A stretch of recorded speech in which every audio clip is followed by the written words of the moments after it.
Hey everybody, it's Ron from Pick Dawgz. This is Ron's Bank Shot Breakdown. We're going to go over 5 college basketball games for Thursday, November 23rd, 2023. Happy Thanksgiving to everyone. Hope you enjoyed the holiday with your friends and family. Now, if you like what you see, make sure to give this video a big thumbs up and subscribe to our channel. Don't forget to put your college basketball picks in the comment section below. And if you're looking for my best bets, including my $19 Bank Shot best bet, you can find those at the Premium Picks tab at pickdawgz.com.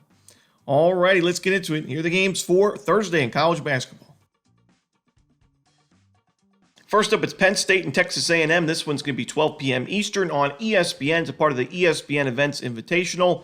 Now, Texas A&M is 4. Both of these teams are 4-0 to start the year, but I do think that it's been a lot more impressive to see what Texas A&M has done as they played 2 true road games against Ohio State and SMU. You know, Ohio State's always a solid program, and SMU, I think this year especially, an improved team that we saw them beat West Virginia at the neutral site. And even after that, Texas A&M played a solid top 200 team in Oral Roberts and beat them by 8 points. So the Aggies playing well on both sides of the ball, top 35 in both adjusted offensive and defensive efficiency. And all the success and scoring points and stuff is without shooting numbers that are above league average. I mean, this team is ranked 297th in effective field goal percentage and 332nd in three-point percentage, yet they're still winning games, still scoring points. I mean, 70-plus points in all 4 of their games.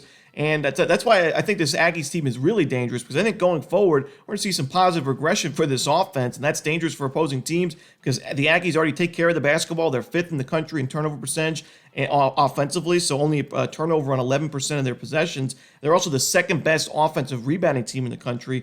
Now, Penn State, their defense is super strong to start the year. They're top 40 in adjusted defensive efficiency, but the offense, the shooting numbers, and honestly the fundamentals just haven't been there for the Nittany Lions. And that's a worry because this is also their first real test of the year, as they played 4 teams outside the top 150 in KenPom to start the season, all at home: Delaware State, Lehigh, St. Francis, and Morehead State. Now, Morehead State was the more difficult game out of those 4, and that was a 23-point win. But still, I just think Texas A&M has been really impressive, and like I said, positive regression probably going forward for their shooting numbers. So I'm going to take the Aggies here and lay the points at the neutral site. Also lean towards the under because these are 2 strong defenses, and Texas A&M really likes to slow things down. They're 339th in adjusted tempo this year. So give me the under and Texas A&M. Next up, we see Florida Atlantic, FAU taking on Butler. This one, 2:30 Eastern on ESPN2, also part of that ESPN Events Invitational. So a neutral site game, of course, but it's in Florida, so FAU has a little bit of a travel advantage, I guess you could say. But FAU's coming off the loss to Bryant, an upset loss, 61-52. Certainly not what you expect from this Owls team and one of the better offenses in the country. But it was just a really bad shooting night for FAU. They were 34.3% from 2 and 16.7% from 3. Also, a measly 65% from the free throw line. Fundamentally, they were fine in that game. They forced more turnovers. They had more offensive rebounds, but just a really bad shooting performance from FAU. I think we see them bounce back, though, going forward. This is still one of the more experienced and more talented teams in college basketball. And Butler on the other side, we saw them play their first real step-up game of the season against Michigan State. They lost by 20 points, 74-54. Butler was looking strong against Eastern Michigan and Southeast Missouri State and East Tennessee State, but all 3 of those games were at home, all against teams outside the top 250 in KenPom. The first time we see Butler step up, as we've seen in many years recently, we saw them struggle, and I wouldn't be surprised to see them struggle again in this spot, even though it's a neutral site game this time around. The defense is fine, but the offense is not getting it done. 112th in adjusted offensive efficiency, not very good offensive rebound opportunities. I think FAU bounces back, and because of that upset loss, we're getting a pretty decent price taking them in this game. Give me FAU, I'll lay the points. Next up, we see Oklahoma taking on Iowa. This one, 3 p.m. Eastern on Fox Sports 1, another neutral site game. This one in San Diego, California.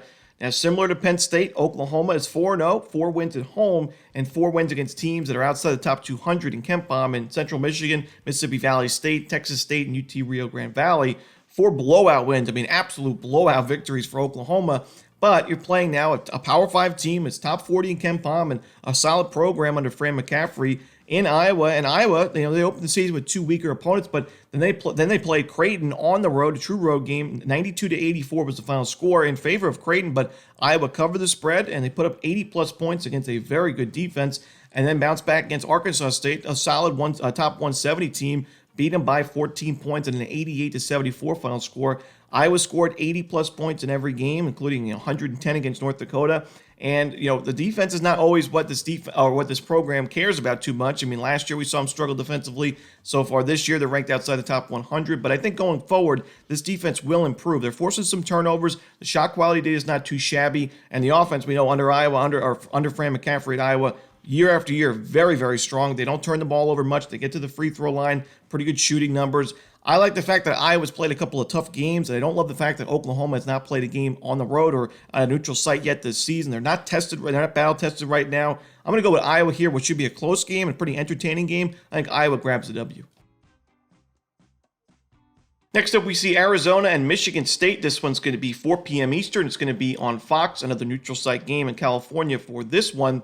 Arizona's offense, it's 7th in the country in adjusted offensive efficiency, but it's so impressive because of the pace that they play at. 6th in the country in average possession length offensively, so they're able to put up these crooked numbers. We've seen them 122, 97, 100, and 101 points in some of the games against weaker teams on their schedule, but even against Duke on the road, in a true road game at Duke, they put up 78 points in that ball game in a 5-point outright win. So Arizona's offense is going to be really tough for any team or any defense to stop. And Michigan State's got a good defense, but I just think Arizona still scores its fair share in this ball game. Maybe hits the 80-point mark, yet again in this one.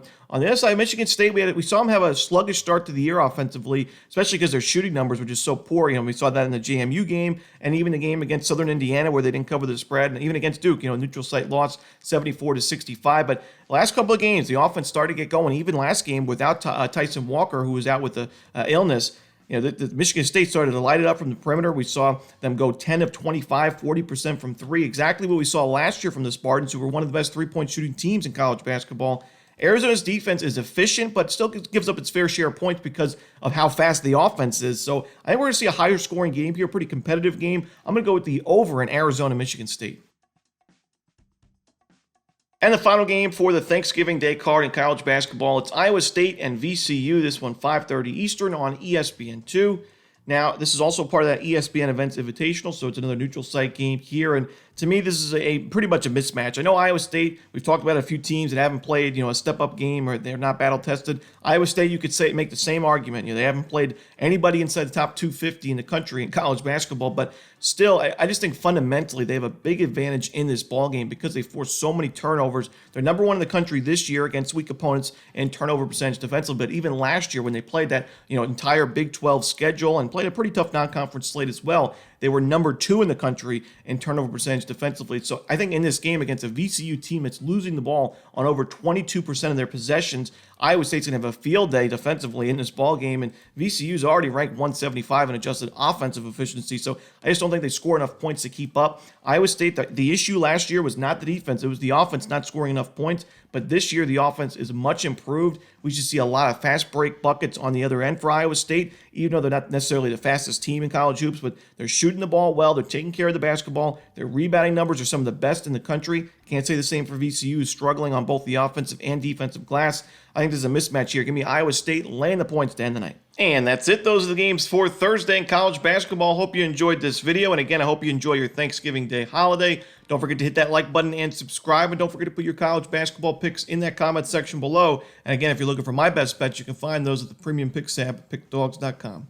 Alrighty, guys. Good luck. I'll see you next time. As always, this is Romanelli.